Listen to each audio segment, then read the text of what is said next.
নমস্কার সুধী দর্শক, আজকের ভিডিও পালন পুকুরে চারাপোনা উৎপাদনের সঠিক ধাপ। আপনারা জানেন যে পুকুরে ধানিপোনা বা ফ্রাই ছেড়ে চারাপোনা বা ফিঙ্গারলিং তৈরি করা হয় তাকে পালন পুকুর বলে। আজকাল বেশিরভাগ মাছ চাষি তাদের পুকুরে বড় মাছ করার জন্য চারাপোনা ছাড়তে চান। সুতরাং আপনি যদি চারাপোনা তৈরি করতে পারেন তাহলে এর মার্কেট খুব ভালো। 3 মাসের মধ্যে অনেক লাভ করতে পারবেন, বছরে অন্তত 2টো ফলন তুলতে পারবেন। তবে এর পরিচালন পদ্ধতিটা সঠিকভাবে জানা প্রয়োজন, যাতে লাভের অঙ্কটা বেশি হয়। যদি হাতে সময় থাকে তাহলে পুরো ভিডিওটা দেখলে অনেক কিছুই জানতে পারবেন। ফুল স্ক্রিন করে দেখবেন, তবে ভালো লাগবে। নিরিবিলিতে দেখবেন, বিশেষত রাতে খাওয়ার পর। তাহলে আমার ভিডিওগুলো যে পদ্ধতি আছে সেগুলো সহজেই হৃদয়ঙ্গম করতে পারবেন, যেটা কাজে লাগতে পারে। এবার আসি চারাপোনা চাষের পুকুর কেমন হওয়া দরকার। ক্ষেত্রফল 15 কাঠা, আয়তাকার, জলের গভীরতা 5 থেকে 6.5 ফুট, অন্ততপক্ষে 4 মাস পুকুরে জল থাকা প্রয়োজন।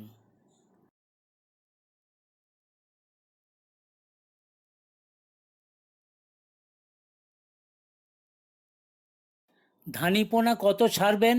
সর্বোচ্চ 30,000টি 15 কাঠায়। ধানিপোনার সাইজ 20 থেকে 25 মিলিমিটার। পালনকাল 3 মাস। 3 মাসে চারাপোনার সাইজ কত হবে? 80 থেকে 100 মিলিমিটার। এদের বাঁচার হার কত হবে? 70 থেকে 80%। সুতরাং চারাপোনা কত পাবেন? 21,000 থেকে 24,000টি। 15 কাঠায় মোট 30,000টি মাছের মধ্যে বিভিন্ন প্রজাতির মাছ কত করে ছাড়বেন? বড়জোর যে কোনো 4 প্রজাতির মাছ আপনি ছাড়তে পারেন। এখানে মোট 11টি কম্বিনেশন দেখিয়েছি, তার মধ্যে আপনার পছন্দ অনুসারে যে কোনো একটি বেছে নেবেন। যদি কেবল কাতলা, রুই আর মৃগেল ছাড়তে চান তাহলে এখানে 4টে উপায় দেখানো আছে, মানে 4 রকমের কম্বিনেশন এখানে দেখতে পাবেন। আপনি যে কোনো একটা চয়েস করুন। যদি কাতলা, রুই, মৃগেলের সাথে কমন কার্প স্টক করতে চান তাহলে এখানে 3টে আছে, 5, 6, 7 নম্বরে। দেখুন, এটা কাতলা 12,000, 9,000, 4,500, 4,500। আবার আছে 6 নম্বরে, দেখুন 9,000, 12,000, 3,000, 6,000। আর 7 নম্বর কলামটায় দেখুন 9,000, 9,000, 9,000 আর কমন কাপ 3,000। মোট সব 30,000। যদি কাতলা, রুই, মৃগেলের সাথে গ্রাস কার্প ছাড়তে চান তাহলে এই 8 নম্বর কলমটি আপনার জন্য উপযুক্ত। যদি রুই, কমন কার্প, সিলভার কার্প আর গ্রাস কার্প ছাড়তে চান তাহলে 9 নম্বর কলমটি আপনার পক্ষে উপযুক্ত। যদি কমন কার্প, সিলভার কার্প আর গ্রাস কার্প ছাড়তে চান তাহলে 10 নম্বর অথবা 11 নম্বর, যে কোনো একটি আপনি চয়েস করতে পারেন। আপনারা জানেন পুকুরে ধানিপোনা ছাড়ার আগে পুকুর প্রস্তুত করতে হয়। বিশেষত পুকুর থেকে যাবতীয় মাছ, চুনো মাছ, বড় মাছ, শোল, শাল, বোয়াল, শিকারি মাছ তুলে ফেলতে হয়। সেজন্য পুকুর শুকোতে হয় অথবা মহুয়া খোল দিয়ে ওই মাছ মেরে ফেলতে হয়, তবে বিষ প্রয়োগ কদাচনা। তারপর আসি চুন ও সার প্রয়োগ বিধি। কত পরিমাণে ও কখন দিতে হবে? চুন ও সার প্রয়োগ না করলে পুকুরে প্রাকৃতিক খাদ্যমালা তৈরি হয় না। চুন সার নিয়মিত প্রয়োগ করলে পুকুরে অব্যাহতভাবে সবুজ অনুদ্ভিদকণা ও অনুপ্রাণীকণা বংশবিস্তার করবে, যা মাছের প্রধান প্রাকৃতিক খাদ্য। চুন ও সার কত ও কখন দিতে হবে তার জন্য 2টো পদ্ধতি: পাম্প দিয়ে পুকুর শুকুলে অথবা মৌয়া খোল প্রয়োগ করলে। এখন দেখুন পদ্ধতি 1। পাম্প দিয়ে যদি পুকুর শুকিয়ে দেন তাহলে এক নজরে একবার দেখে নিন। চুন, গোবর, ইউরিয়া, সিঙ্গেল সুপার ফসফেট, এই 4টে জিনিস লাগবে। ডান দিকে দেখুন এই 3 মাসে মোট কত কেজি করে লাগবে। আর একদম ডান দিকে দেখুন কটা করে কিস্তিতে দেবেন, মানে একবারে সব কিছু দেওয়া যাবে না। চুন এবং গোবর 7টা করে কিস্তিতে দিতে হবে, ইউরিয়া, সিঙ্গেল সুপার ফসফেট দিতে হবে 5টা করে কিস্তিতে। প্রথম দিনে পুকুর শুকিয়ে দেবেন এবং শুকনো মাটির ওপরে গুঁড়ো চুন প্রয়োগ করতে হবে 10 কেজি। 15 দিন পরে জল ভর্তি করবেন, মানে 15 দিন আপনাকে পুকুরটাকে রোদ খাওয়াতে হবে। 6.5 ফুট পর্যন্ত জলটা উঠিয়ে দেবেন। 16 দিনের দিন গোবর সার দেবেন 140 কেজি। 21 দিনে ধানিপোনা মজুত করে দেবেন 30,000টি। 26 দিনে অর্থাৎ তার 5 দিন পরেই চুন প্রয়োগ করবেন। এবার চুন কিন্তু হাঁড়িতে ফুটিয়ে ঠান্ডা করে প্রয়োগ করবেন 2 কেজি মাত্র। আর 31 দিনে মানে তার 5 দিন পরেই দেবেন গোবর সার 100 কেজি। 36 দিনে দেবেন ইউরিয়া 3 কেজি ও সিঙ্গেল সুপার ফসফেট 2.5 কেজি। তার 5 দিন পরে দেবেন চুন, তার 5 দিন পরে গোবর, তার 5 দিন পরে আবার ইউরিয়া সিঙ্গেল সুপার ফসফেট, তার 5 দিন পরে চুন, তার 5 দিন পরে গোবর, তার 5 দিন পরে আবার ইউরিয়া সিঙ্গেল সুপার ফসফেট। এইভাবে চলবে। 71 দিনে দেবেন চুন 2 কেজি। এরপরে এখানেও ঠিক 5 দিন অন্তর অন্তর ওইভাবেই চলবে। চুনের পর গোবর, গোবরের পর ইউরিয়া সিঙ্গেল সুপার ফসফেট, আবার চুন, আবার গোবর, আবার ইউরিয়া সিঙ্গেল সুপার ফসফেট, আবার চুন, শেষে গোবর। ব্যাস। এবার দেখুন পদ্ধতি 2। যদি মহুয়া খোল প্রয়োগ করে থাকেন তাহলে এক নজরে একবার দেখে নিন। এখানেও লাগবে চুন, গোবর, ইউরিয়া সিঙ্গেল সুপার ফসফেট এবং মোট কত কেজি লাগবে 3 মাসে সেটাও দেখতে পাচ্ছেন। কিস্তি আগের মতোই, একই কিস্তি 7টা এবং 5টা। চুন গোবরের ক্ষেত্রে 7টা, ইউরিয়া সিঙ্গেল সুপার ফসফেটের ক্ষেত্রে 5টা।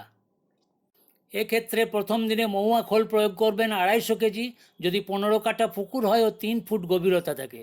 গভীরতা যদি বেড়ে যায়, যদি 6 ফুট হয় তাহলে আবার 500 কেজি মহুয়া খোল লাগবে, না হলে সব মাছ মরবে না। তার 7 দিন পরে চুন প্রয়োগ করবেন। এবার হাঁড়িতে ফুটিয়ে ঠান্ডা করে 10 কেজি চুন দেবেন। তার 7 দিন পরে মানে 14 দিনে জল ভর্তি করে দেবেন এবং একই সাথে গোবর সারও প্রয়োগ করে দেবেন 70 কেজি। 24 দিনে অর্থাৎ তার ঠিক 10 দিন পরে ধানিপোনায় আপনি মজুত করতে পারেন 30,000টি। তার 5 দিন পরে চুন, 5 দিন পরে গোবর সার, তার 5 দিন পরে ইউরিয়া সিঙ্গেল সুপার ফসফেট একই মাত্রায়। এখানেও 5 দিন অন্তর অন্তর আপনাকে সব প্রয়োগ করতে হবে। 44 দিনে চুন, তার 5 দিন পরে গোবর সার, ইউরিয়া সিঙ্গেল সুপার ফসফেট, চুন, গোবর সার, ইউরিয়া সিঙ্গেল সুপার ফসফেট, চুন এবং গোবর সার। তার কত করে দেবেন সেটাও ডান দিকে দেওয়া আছে, একই মোটামুটি। এখানেও আগের কন্টিনিউয়েশন, অর্থাৎ 84 দিনে urea single super phosphate 3 KG ও 2.5 কেজি করে, এবং এখানেও ঠিক 5 দিন অন্তর আপনাকে দিতে হবে চুন, গোবর সার, ইউরিয়া সিঙ্গেল সুপার ফসফেট, চুন এবং শেষে গোবর 109 দিনে। ব্যাস, তারপরে আর দিতে হবে না। অন্যান্য পরিচালন পদ্ধতি কি কি আপনাকে নিতে হবে? ধানিপোনা পুকুরে ছাড়ার আগে রোগ জীবাণু শোধন করে নিতে হবে। কীভাবে করবেন? প্রথমে বড় হাঁড়িতে 30 লিটার জলে 150 মিলিগ্রাম পটাশিয়াম পারম্যাঙ্গানেট ঢেলে ভালো করে গুলে দ্রবণ প্রস্তুত করে রাখুন। তারপর নরম জালের গোল হ্যান্ডনেটে অল্প করে ধানিপোনা নিয়ে 1 মিনিট ওই দ্রবণে রেখে দিতে হবে, তারপর পুকুরে ছেড়ে দিতে হবে। মাছের বাচ্চাদের যাতে খেয়ে না নেয় মৎস্যভোগ প্রাণীরা, তার জন্য আপনাকে প্রতিরোধ ব্যবস্থা নিতে হবে। এ বিষয়ে চ্যানেলের অন্য ভিডিওতে অলরেডি দেওয়া আছে, এখান থেকে দেখে নেবেন। চারাপোনাদের কি পরিপূরক খাদ্য দেবেন এ বিষয়ে যাবতীয় তথ্য ও পদ্ধতি পরবর্তী ভিডিওতে দেখানো হবে।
দেখা গেছে কিছু কিছু মাছ, তা সে একই প্রজাতির হোক বা অন্য প্রজাতির হোক, অপেক্ষাকৃত দ্রুত বেড়ে বড় চারাপোনা হয়ে যায়।